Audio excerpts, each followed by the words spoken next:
早晨啊，大家好。我叫陳耀光，係會員編號咧887。咁咧就今次好榮幸咧，能夠咧接受呢一次國家安全導師嘅訓練。咁咧就去到今日咧，就可能係去到我哋個課程嘅最後一天。但係我相信咧，我哋帶領呢一個國家安全嘅知識，俾唔同嘅社會大眾咧，其實都係開始。咁希望我哋大家咧，日後都繼續努力。咁我本身咧就係一名工作咗喺房屋署嘅技術主任。咁咧就我自己本科曾經係讀過咧機械工程嘅。咁後來咧我本科畢業咧就係讀咗另外一個範疇，就係公共行政管理同埋呢一個嘅政策。及後咧再進修咧法律博士學位。咁咧就從呢一個發展咧睇到咧，其實因為一路以嚟咧我見到咧社會嘅發展咧入邊咧有好多嘅不公義嘅事情啦，有好多唔合情理嘅事情發生。咁一路以嚟咧都覺得好奇怪，點解自細到大咧都冇人同我提及過我自己個國家安全，或者我自己作為一個中國人點解唔去保護自己嘅國家？後來再成長大啲咧，就知道原來港英政府咧就唔想我哋去關注，亦都唔承認我哋係英國人，咁所以咧就唔需要教我哋啦，亦都唔需要提。咁跟住到及後咧成長嘅時候咧，亦都睇到有好多電影啊或者啲紀錄片咧，就關於我哋自己國家喺一次世界大戰、二次世界大戰嘅經歷嘅慘痛經歷。好深深睇到點解一個國家原來冇自衛嘅能力，就會任其他嘅列強咧去蹂躪。咁亦都覺得好痛心。咁因此咧，就喺呢一個嘅發展過程入邊咧，我自己就好深深覺得需要喺國家安全上邊咧知多啲、識多啲。咁今次能夠有機會可以參與到呢個課程咧，我實在覺得非常榮幸啦。咁另外咧就係我頭先講咗咧一啲嘅經歷咧，就係頭先我講過心心不忿啊嘛，對一啲不公義嘅事情。咁所以咧我就亦都參與咗一啲嘅勞工界嘅選舉，例如係關於呢一個嘅勞顧會啦。咁我亦都係參加咗勞顧會4次，連任咗4次，咁樣連任咗4次。咁咧就直至咧係2015年咧工作到咧係2022年先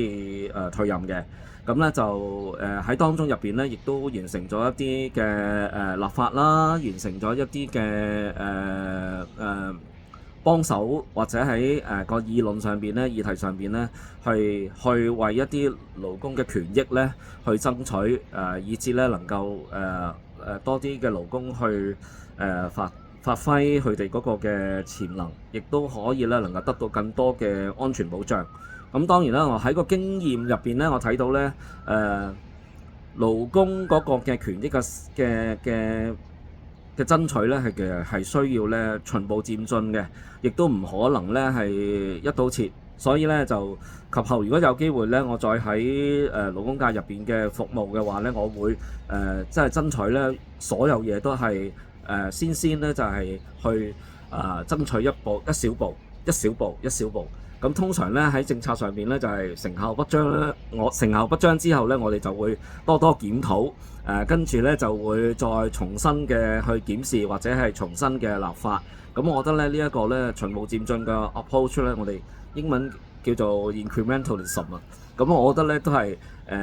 乜嘢情況下、乜嘢時候咧都係非常之有用嘅。咁跟住落嚟咧，我就會介紹大家咧，就係關於咧國家安全嘅兩個範疇啦，就係極地同埋生物。咁希望大家咧喺期間咧入邊咧都能夠得到一啲嘅喘息，或者得到一啲嘅我哋叫咩點子，能夠咧係期望各同學喺期間喺其中得到一啲嘅啟蒙。咁跟住落嚟咧就暫時嚟講等一等先嚇，我要跟住轉一轉鏡頭啦，唔該。好啦，咁今日咧我會同大家講一講咧關於國家安全兩個範疇啦，就係極地咧同埋生物啦。咁咧就可能咧大家都知道咧，呢兩樣嘢咧，其實咧就係一啲唔係好傳統嘅一啲嘅概念嚟嘅，因為咧極地似乎同我哋生物，我哋都與我哋一般嚟講咧，都係非常之遙遠嘅地方嚟嘅，係咪啊？即係從來咧未試過話咁可以去理解一下關於極地對我哋人類嘅重要性啊，同埋生物入邊嘅樣式咧有啲咩咁重要性？咁我哋咧就意圖咧就從一啲嘅 PowerPoint 咧，我哋睇一睇啦。咁啊，我哋咧有個目錄嘅，就係重新認識國家安全啦。大家知道啦，唔係一般嘅即係所謂國防啊、外交啊等等。咁啊極地嘅戰略價值咧有咩需要啦？中國嘅極地佈局係點樣？我都想介紹一下我哋自己國家。而生物安全嘅生命防線咧好重要，大家都可以睇一睇嘅。一陣我會再講一啲例子嘅。但係跟住咧就係生物安全嘅中國實踐啦。咁另外咧就係極地聯動啦，同埋我哋嘅責任與行動係需要點樣去實踐我哋呢個國家安全嘅需要。咁咧你睇到咧跟住落嚟咧，重新認識國家安全啦。咁啊打破傳統嘅國防局限啦，理解國家多元化嘅立體屬性。咁我哋睇睇先啊。咁啊，原來國家安全有啲咩重要呢？從生存嘅發展與國家安全嘅覆蓋軍事、經濟、科技同埋多維嘅領域。第一呢，大家都好有所即係都知㗎啦，就係咧軍事威脅呢嗰個係非常重要嘅。咁呢就我哋呢喺呢一度呢知道呢就係發展層面呢係需要呢好好地去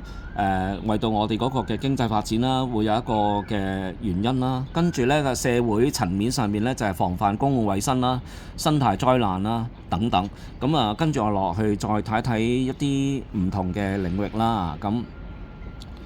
好啦，傳統與非傳統嘅安全啦。咁呢就傳統安全呢，大家都知啦，頭先講到啦，國防外交啦，抵禦外敵啦。非傳統嘅呢，就係關於氣候變化啦、網絡攻擊、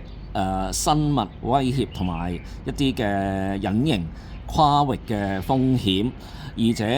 者嘅關係咧與傳統安全嘅基礎啦，非傳統與傳統嘅安全嘅新挑戰啦。咁當下咧你哋咧要係個趨勢咧就係非傳統同埋安全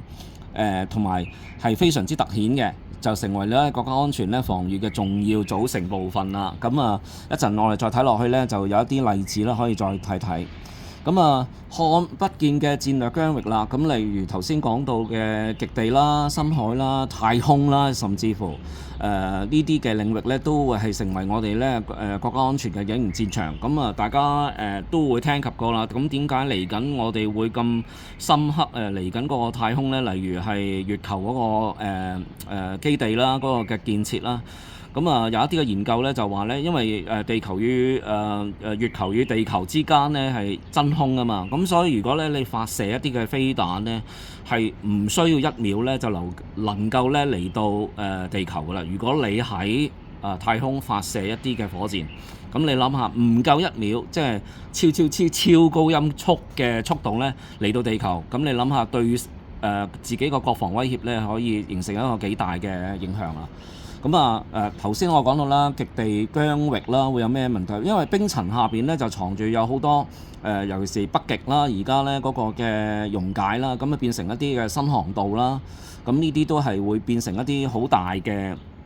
要爭取嘅地方啊！如果唔係嘅話咧，將來咧你會俾人佔領咗之後咧，你就會發覺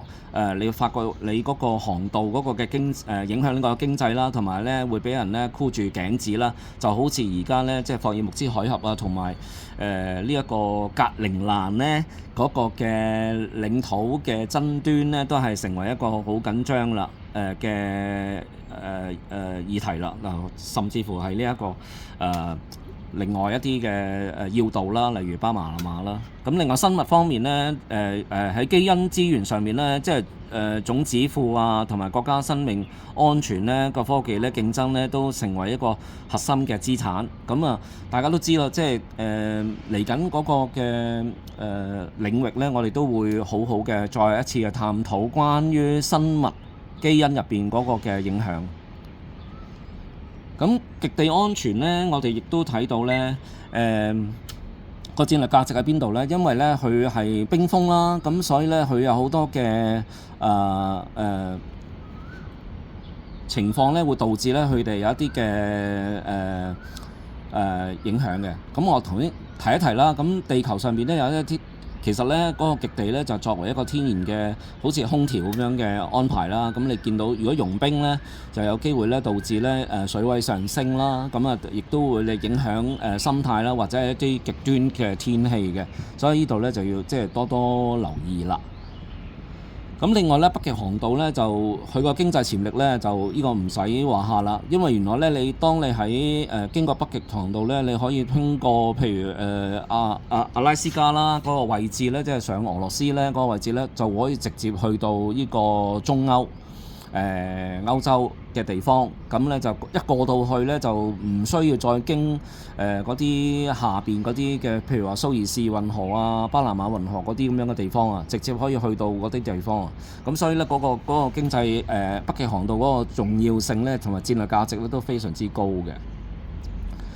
好啦，咁咧就當然啦，唔使講啦，就當然喺呢一個極地入邊咧，有好多未開發嘅資源啦，例如喺北極嗰度咧，石油咧仲有13% 啦，天然氣咧有30% 啦，即係全球啊可以有咁樣嘅資產啦資源喺入邊啦。咁另外咧就有好啲貴金屬啦，甚至乎一啲嘅稀土啦。咁戰略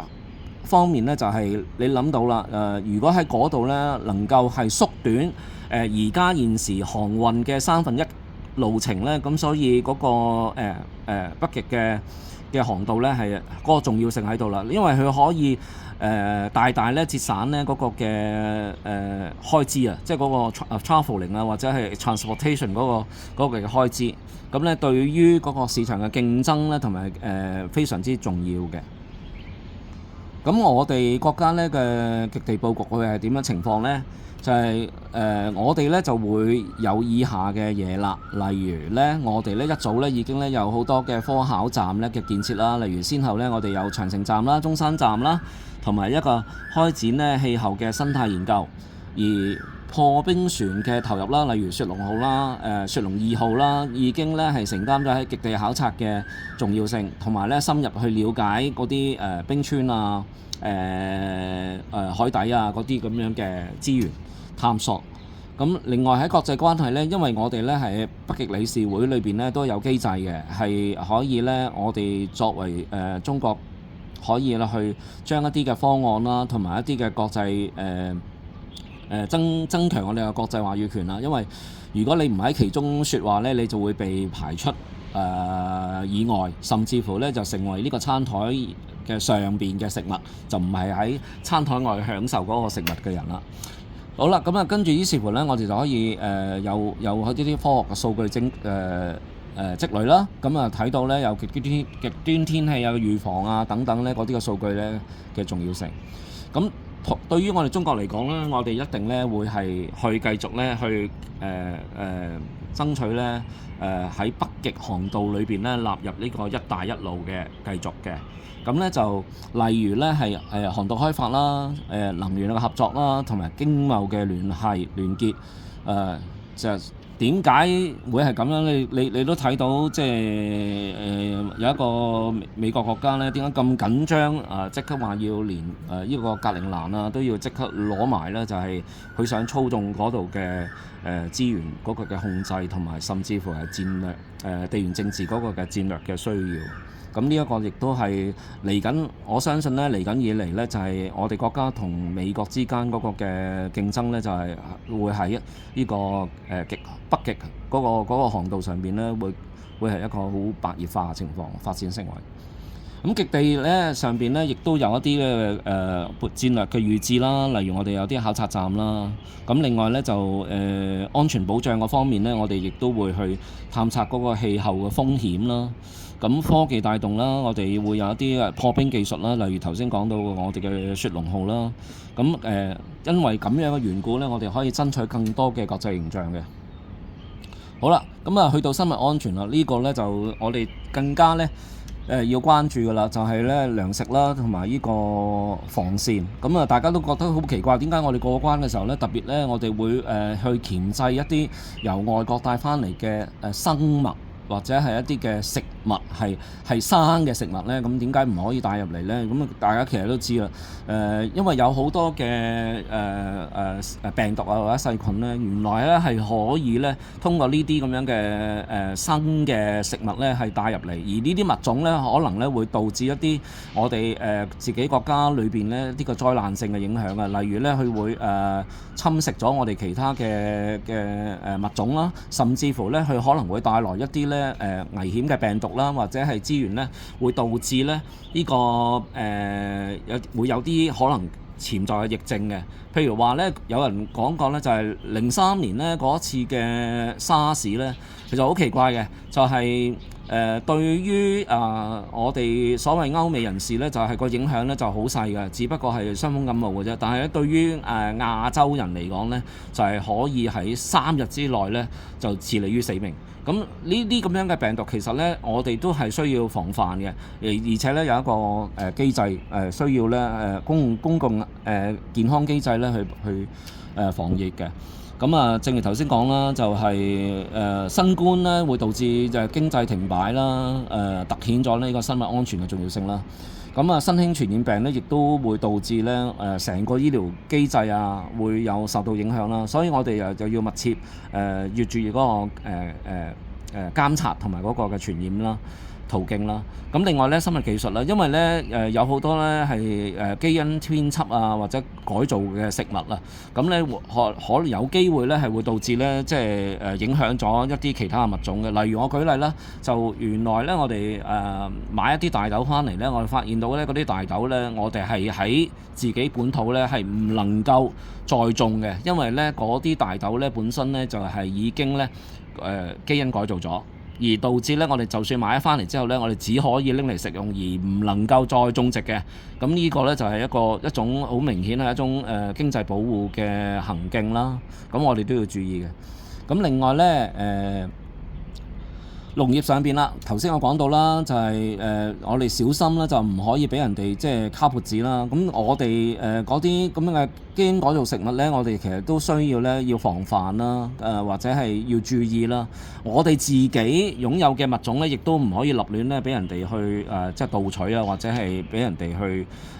偷咗佢翻嚟啦。咁咧就所以我哋咧需要咧好好嘅建立自己嗰個嘅資源庫啦，同埋推動呢個產業嘅競爭啊發展啊，我哋自己都要小心嘅。咁呢個係喺生物上面嘅需要啊。咁基因嗰方面咧就係資源保護啦，例如咧我哋擁有國家最豐富嘅動植物基因資源啦，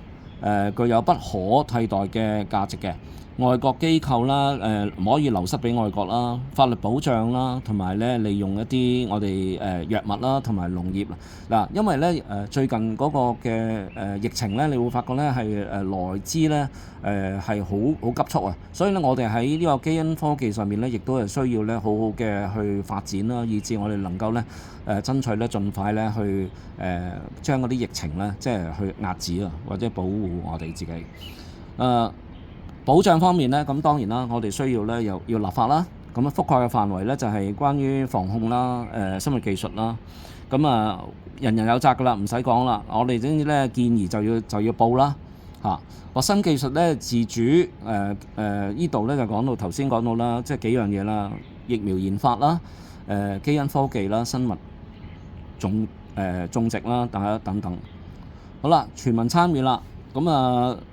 我哋今時今日咧，作為國民啦，作為中國人咧，我哋要好好保護我哋自己國家嘅資源啦，保護我哋國家嘅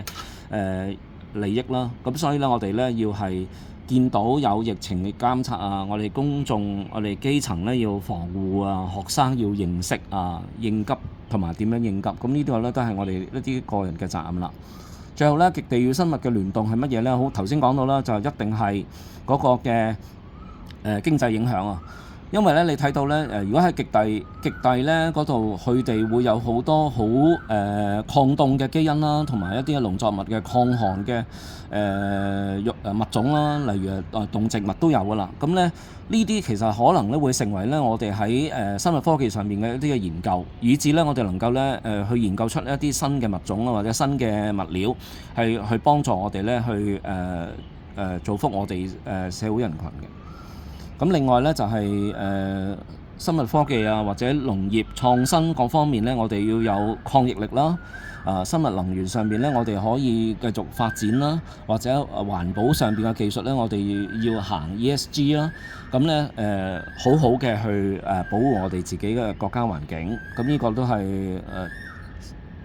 我哋係呢個世界共同體啊嘛，我哋係咁所以我哋咧要係保護呢一個環境安全嘅。咁最後咧就係國家安全全領域嘅聯動啦。咁希望大家咧能夠喺氣候生物上邊咧極地嘅冰融啦，會引發一啲嘅連鎖反應啦，我哋要預防啦。經濟資源咧會有影響啦。頭先講到咧就係嗰個航道啦，同埋嗰個嘅 transportation cost 嗰度減少啦。咁科技方面咧就係極地考察嘅生物咧技術咧，我哋會有更加嘅研究啦。我哋嘅責任咧就係人人有責，學生群體咧，你哋要認知行動，參與安全。咁咧，我今日嘅內容咧就大致到呢一度啦。咁咧就多謝大家嘅支持。咁亦都夠鐘，咁所以咧就多謝大家，拜拜。